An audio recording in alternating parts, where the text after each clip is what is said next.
Կինգալյան արդեն 5-րդ տոն է այսօր դատական նիստերի, կարելի է արդեն որոշակի հետևություններ անել դատելով հաղորդի քննության ընթացքից, ներկայացրած միջնորդություններից, տրամադրություններից նաև։ Մենք երրորդ կողմ ենք, մենք դիրքորոշում ենք ներկայացնում, իսկ հետևություններն անելու է դատարանը, ուստի պետք է սպասենք դատարանի հետևություններին։ Իսկ ինչպես է գնահատում քաղաքական ուժերի կողմից ներկայացված փաստարկները։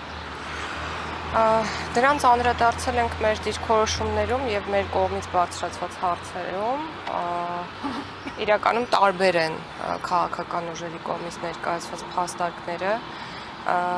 Ուժեղ Հայաստան, Հայաստան Դաշին, Բարգավաճ Հայաստան կուսակցությունների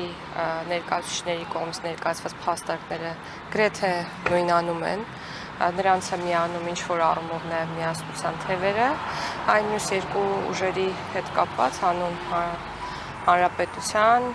եւ դեմոկրատիա, օրենք, կարգապահություն կուսակցության ներկայացուցիչների փաստարկները բովանդակային առումով տարբերվում են իմ կողմից վերնշված մյուս ուժերի ներկայացրած փաստարկներից։ Ինչու եմ սա նշում, որովհետև կախված այդ փաստարկների բովանդակությունից մեր դիրքորոշումը դրանց մասով տարբեր է։ Օրինակ հանրապետության եւ դեմոկրատիա, օրենք եւ կարգապահություն կուսակցության ներկայացուցիչներն ասում են, որ ընտրակաշառք է եղել, ծավալները բավականին մեծ են եղել, մենք միանշանակ այս փաստարկների հետ համաձայն ենք եւ միայն մի կետում իրենց հետ կարելի ասել համաձայն չենք, որ դրանք հանգեցրել են ընտրության արդյունքների անվավերության, այսինքն կարող էին հանգեցնել ընտրության արդյունքների անվավերության, մենք ասում ենք, որ անվավերության հանգեցնող հիմքեր առհասարակ որևէ մեկի կողմից ներկայացված փաստարկներում առկա չեն։ Այսքան կներեք, մի այսպիսի հարց տամ։ Ընդունում եք, եթե հայտարարվում է, որ կաշառքով են ընտրության արդյունքները, որը ինչ-որ չափով եղել, ընդունում եք այդպիսի ընտրության արդյունքները։ Նախ ինչպիսի չափի մասին է խոսքը, դա շատ մեծ նշանակություն ունի։ Երկրորդ, մեր կարծիքն այն է, որ ընտրակաշառքի դեպքերը պետք է արձագանք ստանան իրավապահ մարմինների կողմից եւ մենք ականատեսնենք նրան, որ ստացել են կամ շարունակում են ստանալ եւ յուրաքանչյուր կոնկրետ գործով անցնող անձը, եթե նրա մեղքը հաստատվում է, պետք է արժանանա քրեական ամենախիստ պատասխանատվության եւ սա մեր դիրքորոշումն է։ Եվ Կինգալյան, մեկ հարցեր ու ավարտեմ։ Իրավական տեսանկյունից ինչպես է գնահատում սահմանադրական դատարանում դեռևս ընտրությունների արդյունքները վիճարկվում են, բայց քաղաքացիական պայմանագիրը իշխող կուսակցությունը արդեն ձևավորում է ազգային ժողով եւ նախապատրաստում է նաև կառավարության ձևավորմանը, արդեն այժմ նախագահ է ընտրել, փոխնախագահներ են ընտրվել։ Ընտրությունների արդյունքները վավեր են, քանի դեռ դրանք անվավեր չեն ճանաչվում։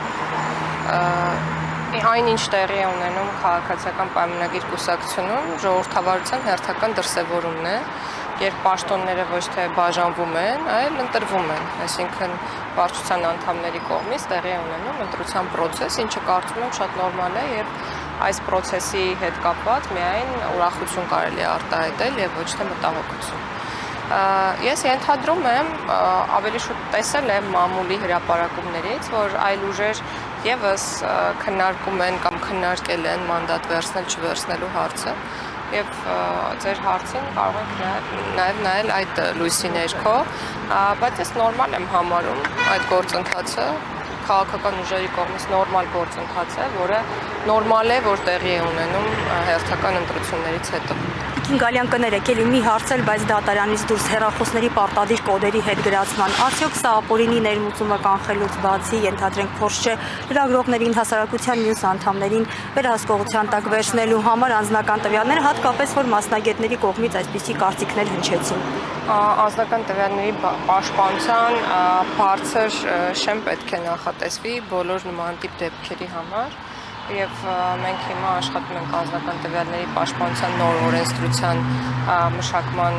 շուրջ եւ կարծում եմ, որ ձեր բոլոր մտահոգությունները պետք է որ փարատվեն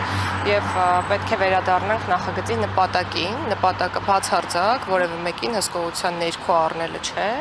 այլ ուղղակի ապօրինի կամ 25 ճանապարհով կամ ապօրին ճանապարհով հեռախոսների մուտքը դեպի Հայաստանի Հանրապետություն արգելելն է։ Եկեք չշեղվենք այն նախաձեռնության նպատակից, որը եղել է։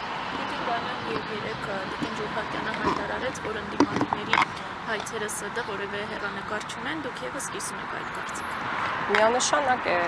մեզ համար որ չունեն, բայց կրկնում եմ, դատարանը կորոշի։